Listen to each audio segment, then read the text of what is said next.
আল্লাহু লা ইলাহা ইল্লাহু। দয়ার নবীকে যদি কেউ দুনিয়ায় স্বপ্ন যোগে দেখে তার জন্য জাহান্নামের আগুন হারাম হয়ে যাবে। যাবে না ভাইজান? এর অনেক দলিল আছে, আমি দলিলের দিকে যাব না। সেজন্যে আমি একটা আমলের কথা বলে যাব। আপনারা আমাকে ভালোবাসেন, প্রায় আলোচনায় এটা বলি যে দয়ার নবীর সঙ্গে যদি কেউ দিদার লাভ করতে চায় তাহলে বাস্তব একটা ঘটনা বলবো। আম্মা বিনিয়ামাতি রব্বিকা ফাহাদ্দিস হিসাবে বলতেছি। আমার কোনো ফখর নাই, আমার কোনো অহংকার নাই।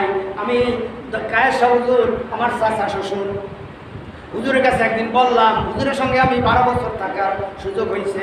কায়েসা হুজুরকে একদিন বললাম, হুজুর দয়ার নবীর সঙ্গে দিদার লাভ করার কি আমল আছে?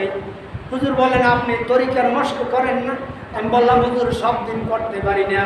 হুজুর বললেন ইশার নামাজের পর আল্লাহুম্মা সাল্লি আলা সাইয়্যিদিনা মুহাম্মাদিন নবিয়্যিল উম্মি ওয়া আলিহি ওয়া সাল্লিম, এই দরুদ শরীফ পড়বে, একদিন দয়ার নবীর সঙ্গে দিদার নসিব হয়ে যাবে। আমি আমল করা শুরু করলাম 1 বছর না 2 বছর না 7 বছর পর্যন্ত আলোচনা এইভাবে দরুদ শরীফের আমল করছি। কোনো হিসাব করিয়া করি নাই। ঈশার নামাজ পড়িয়া ঘুম যাওয়ার আগ পর্যন্ত ওই দরুদ শরীফ চালাইলাম। একদিন দয়ার নবীকে স্বপ্ন যোগে দিদার নসিব হয়ে গেল। অল্প সময় দেখেছি। এরপরে আবার স্টার্ট দিলাম, আবার প্রায় 6-7 বছর পর্যন্ত আমল করেছি। আমল করার পর দয়ার নবী বললেন আসসালামু আলাইকুম ইয়া রাসূল, আসসালামু আলাইকুম ওয়া রাহমাতুল্লাহ। দয়ার নবী এইভাবে সালাম করেছেন। আমি বললাম স্বপ্ন যোগে ওয়ালাইকুমুস সালাম ইয়া রাসূলুল্লাহ। হুজুর হাত বাড়ায় দিলেন, আমি হাত মুসাফা করেছি। এরপরে হুজুরের সঙ্গে হুজুর দাঁড়ানো ছিল, আমিও দাঁড়ানো ছিলাম, কোলাকুলি করেছি।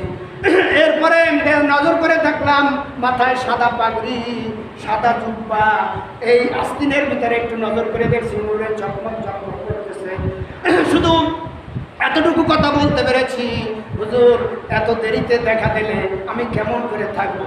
হুজুর শুধু বললেন আরো দেখা হবে। আর আমার 2টা সময় 2টা টাইম মনে আছে, বাকিগুলো আমার মনে নাই, সেজন্য বললাম না।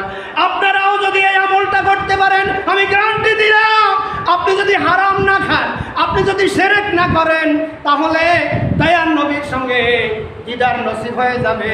আর দয়ার নবীর সঙ্গে যদি দিদার নসিব হয় তার জন্য জাহান্নামের আগুন হারাম হয়ে যাবে। এই জন্য আরেকটা আমল আছে, যেই আমলটা আমি প্রায় করি। কি সেটা? ঈশার নামাজের পর ঘুম যাওয়ার আগে ইস্তিগফার করিয়া ঘুমাবে। কেউ যদি ইস্তিগফার করিয়া ঘুমায় তাহলে পৃথিবীতে যত গাছ আছে, এই গাছে যত পাতা আছে, এই পাতা পরিমাণও যদি কারো গুনাহ থাকে সে গুনাহ আল্লাহ তাআলা মাফ করে দেয় যদি ইস্তিগফার করিয়া ঘুমায়। আস্তাগফিরুল্লাহ আল্লাযী লা ইলাহা ইল্লা হুয়াল হাইয়ুল কাইয়্যুম ওয়া আতুবু ইলাইহি। এতটুকু বাস বললে আপনার শুধু ওই হাদিসে আরো আছে, পৃথিবীতে শনিবার, রবিবার, সোমবার, মঙ্গলবার, এভাবে কিয়ামত পর্যন্ত যত দিন আছে ওই দিন বরাবর যদি তারা গুনাহ থাকে ওই গুনাহ আল্লাহ তাআলা মাফ করে দেয়। ওই হাদিসে আরো আছে পৃথিবীতে যত তারকা আছে ওই তারকা পরিমাণ গুনাহ থাকলে সে গুনাহ আল্লাহ মাফ করে দেয়। ওই হাদিসে আরো আছে মদিনা মুনাওয়ারায় একটা জায়গার নাম আলিজ, আইনালিফ লাম জিম আলিজ। ওই আলিজ নামক মরুভূমি, আর মরুভূমি, ওই আলিজ নামক জায়গায় যত বালুকণা আছে ওই বালুকণা পরিমাণও যদি কারো গুনাহ থাকে সে গুনাহ আল্লাহ তাআলা মাফ করে দেয় যদি ইস্তিগফার করিয়া ঘুমায়। আমলটা করবেন, আমি করি সেজন্য আপনাদেরকে বলছি, আপনারা আমলটা করবেন। আমি তো মরে যাব, আপনিও থাকবেন না। আমলটা করে গেলে ভাই হাসরের ময়দানে আপনার সঙ্গে আমার দেখা হয়ে যেতে পারে যদি আল্লাহ সেই রকম ব্যবস্থা করে দেয়। আর একটা আমল আছে, যে আমলটা লেখতে গেলে ফেরেশতাদের কলম মুখে নিয়ে থাকে। এরই টাকা চিন্তায় পড়ে গেলে কলম মহিলায় না ফেরেশতারা, কলম মহিলাইছো গেল এখন না নেকলা না, আল্লাহ লেখমু কি, কত লেখমু। কয় যে তোমরা লেখা শেষ করতে পারবে না, দুনিয়া যত কম্পিউটার আছে কোনো কম্পিউটারে এই লেখা শেষ করিয়া লিখতে পারবে না, শেষ করতে পারবে না। তোমরা আমার বান্দা কি বলছে? তাহলে আপনার বান্দা বলছে আল্লাহুম্মা লাকাল হামদু কামা ইয়ামবাগি লিজালালি ওয়াজহিকা ওয়া আযীমি সুলতানিক। তুমি এইভাবে লিখে রাখো, এর উজরাত, এর পারিশ্রমিক, এর যাজা আমি আল্লাহ স্বয়ং দেব, দুনিয়ার কোনো ফেরেশতারা লেখা দিতে পারবে না, আমি নিজে দেব। সেই জন্য এই আমলটাও করবেন, আল্লাহুম্মা লাকাল হামদু কামা ইয়ামবাগি লিজালালি ওয়াজহিকা ওয়া আযীমি সুলতানিক। আরেকটা আমল আছে, জাযাল্লাহু আন্না মুহাম্মাদাম মা হুয়া আহলু। যদি কেউ একবার পরে 1000 দিন পর্যন্ত 70,000 ফেরেশতা তার জন্য মাগফিরাত কামনা করতে থাকে।